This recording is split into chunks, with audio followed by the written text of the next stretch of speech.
আসসালামু আলাইকুম। এনটিভির দর্শকদের স্বাগত জানাচ্ছি আমি স্পেশাল করেসপন্ডেন্ট জাহিদুর রহমান। দর্শক, আজকে আমাদের অতিথি গুণী নাট্যকার, নির্দেশক এবং আপনাদের প্রিয় অভিনেত্রী, যিনি একাধারে শিশু একাডেমির চেয়ারম্যানের দায়িত্ব পালন করছেন, তিনি শ্রদ্ধেয়া লাকি নাম। শ্রদ্ধেয়া লাকি নাম, আপনাকে শুভেচ্ছা এনটিভির পক্ষ থেকে। এই মুহূর্তে আপনার ব্যস্ততা কী নিয়ে? এই মুহূর্তে মূল ব্যস্ততা শিশু একাডেমি নিয়েই। ওখানে আমি চেয়ারম্যান হিসেবে কাজ করছি এবং আমি শিশুদের নিয়েই কাজ করছি। আর বাংলাদেশ শিশু একাডেমি একটা অসাধারণ জায়গা। এখানে শিশুদের পদচারণায় সারাক্ষণ মুখরিত হয়ে থাকে এবং এখানে শিশুরা নানা বিষয়ে নানা ইভেন্টে প্রশিক্ষণ নেয়। আমার মনে হয় যে শিল্প সংস্কৃতির একটা সৃজনশীল জায়গা হচ্ছে বাংলাদেশ শিশু একাডেমি। তো ওদেরকে নিয়ে ব্যস্ত থাকি, নানা রকমের প্রোগ্রাম হয়। আমাদের জাতীয় প্রোগ্রামগুলো ছাড়াও শিশুদের নানা রকমের প্রোগ্রাম হয়, তাদের নানা রকমের প্রতিযোগিতা, নানা রকম মানে ওদের সৃজনশীলতা বের করে আনার জন্য আমরা নানা রকম প্রোগ্রাম করে থাকি। তো এগুলো নিয়ে আমাকে মোটামুটি বেশি ব্যস্ত থাকতে হয়। তাছাড়া আমার নিজের নাটকের দল নাগরিক নাট্যাঙ্গন তো আছে, ওটার কাজও করছি। একটা নাটকের ইনস্টিটিউশন আছে, এনএনআইডি, নাগরিক নাট্যাঙ্গন ইনস্টিটিউট অফ ড্রামা, সেখানেও কাজ করছি। ছেলেমেয়েরা ওখানে প্রশিক্ষণ নিচ্ছে থিয়েটারের উপরে। ওই থিয়েটার আর শিশু একাডেমি নিয়েই আমার বেশি ব্যস্ততা বলা যায় আর কি। ওয়ালটন ফ্রিজ কিনে অনেকের মতো আপনিও হয়ে যেতে পারেন মিলেনিয়াল। সেরা পণ্যের সেরা অফার। এই যে শিশুদের নিয়ে কাজ করছেন, এতে করে একজন নাট্য শিল্পী হিসেবে, অভিনয় শিল্পী হিসেবে কি ওখানে সময়টা মানে কম পড়ে যাচ্ছে কিছু? কারণ আপনাকে তো আরও অনেক কিছু দেওয়ার আছে। না, আমার নিজের নাটকের দলে আমি যতটুকু সময় দেই, বাকি সময়টা আমার যারা বলা যায় যে এই প্রজন্মের ছেলে মেয়ে যারা থিয়েটার করছে, বিশেষ করে আমার মেয়ে রিদি হক, ওরা যাতে ভালো কাজ করতে পারে, ওরা যাতে শেখে, ওরা যাতে চর্চার ভেতরে থাকে, সেজন্য আমি একটু পেছনেই থাকছি। আমি সামনে থাকলে আমি এখন অভিনয় করব, আমি নির্দেশনা দেব, আমি নাটক লিখব, তাহলে ওরা কখন শিখবে? সেজন্য আমি সবসময় নতুন প্রজন্মকে, তরুণদেরকে একটু বেশি সুযোগ দিই, যাতে তারা কাজটা শেখে এবং আমি দেখে যাব যে ওরা কাজ শিখেছে। ওরা নাটকের দলটাকে, আমার নাগরিক নাট্যাঙ্গনটাকে খুব ভালো করে চালাচ্ছে, ভালো ভালো প্রযোজনা আসছে এবং আসছেও।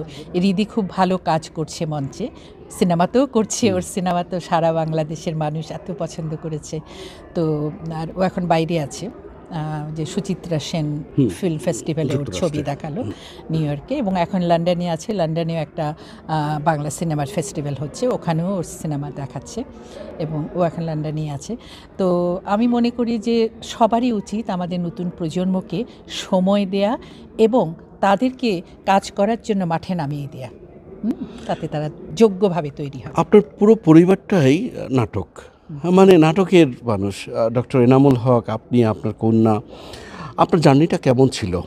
আপনার শৈশব কৈশোর? আমার শৈশব কৈশোরটা এই শিল্প সংস্কৃতির অঙ্গনেই ছিল।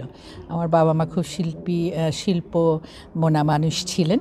তারা আমাদেরকে সব কিছু শিখিয়েছেন। আমরা 4 বোনকে আমাদের নাচ, গান, আবৃত্তি কোনো কিছু শেখাতে বাদ রাখেননি। পড়াশোনার সাথে সাথে আমরা এগুলো চর্চা করেছি এবং এই ছোটোবেলা থেকে চর্চা করার জন্যেই হয়তোবা এই বয়সেও মানে কখনো আমি বলা যায় যে বিশ্রাম নিচ্ছি না, কাজ এবং কাজের মধ্যেই আছি। এই শিল্প সংস্কৃতি আমার প্রাণ।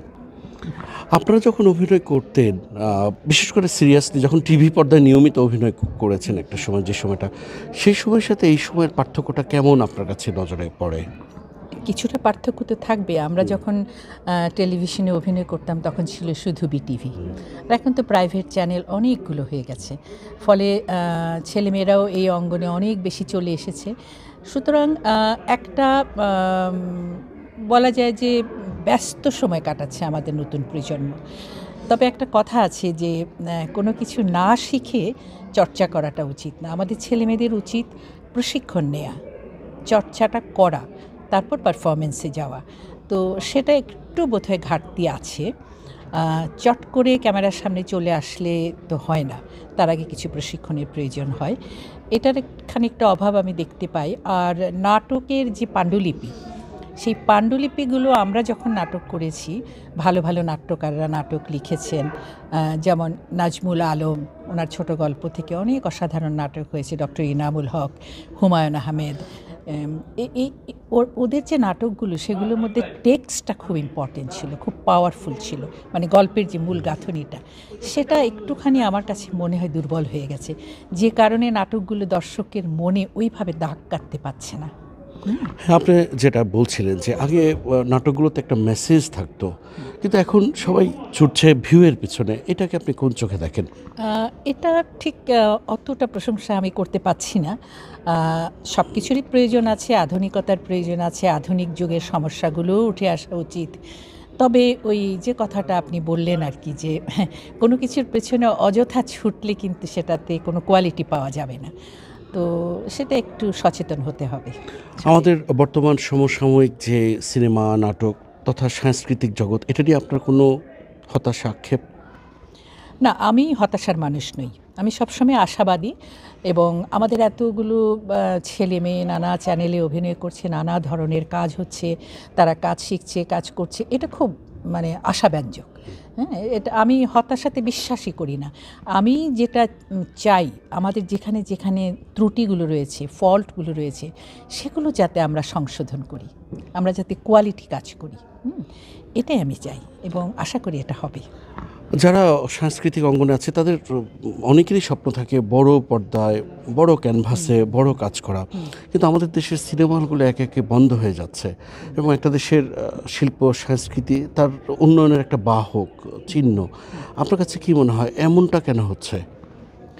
হ্যাঁ, এটা এবার খুব ফিল করলাম। রিদি যখন 1971 সেই সব দিন তৈরি করলো, তখন সিনেমা হলের যে ব্যাপারগুলি সেগুলো খুব চোখের সামনে ভেসে উঠলো।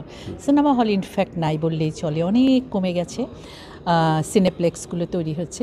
তবে এখানে আমার একটা কথা আছে, এটা আমার সাজেশনও, যে এই যে এত বড় বড় বড় বড় বিল্ডিং হচ্ছে, হ্যাঁ, তো সেগুলোতে বিভিন্ন ফ্লোরে সিনেপ্লেক্স হোক, অনেক বেশি যখন হবে, কেন মফস্বল শহরগুলোতে বড় বড় বিল্ডিং হচ্ছে, ওখানে সিনেপ্লেক্স হোক।